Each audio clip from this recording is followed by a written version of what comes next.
Assalomu alaykum YouTube kuzatuvchilari, xo'roz ishqibozlar, parvozlar.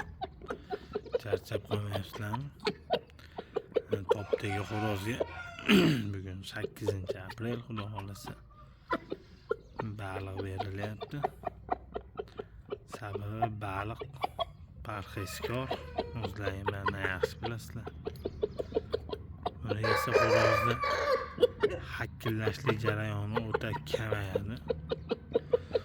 Quyosh charaqlab yotibdi O'zbekistonda.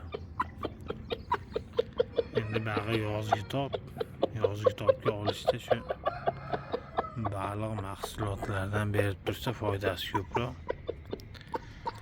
Jo'jalar ham ochildi, jo'jalarga o'sha xo'rozlarning maxsus lapkalari bor, o'sha oyoqlari,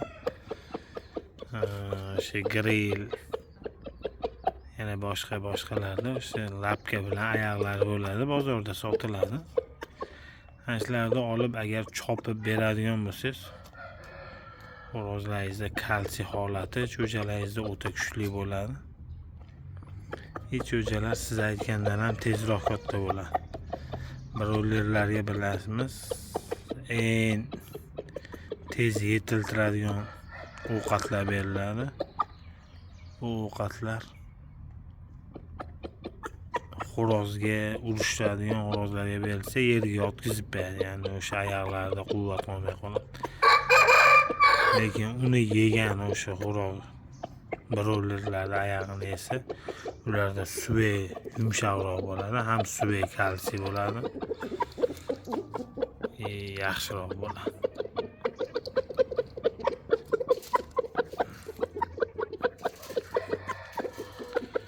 Jonlaring sog' bo'lsin.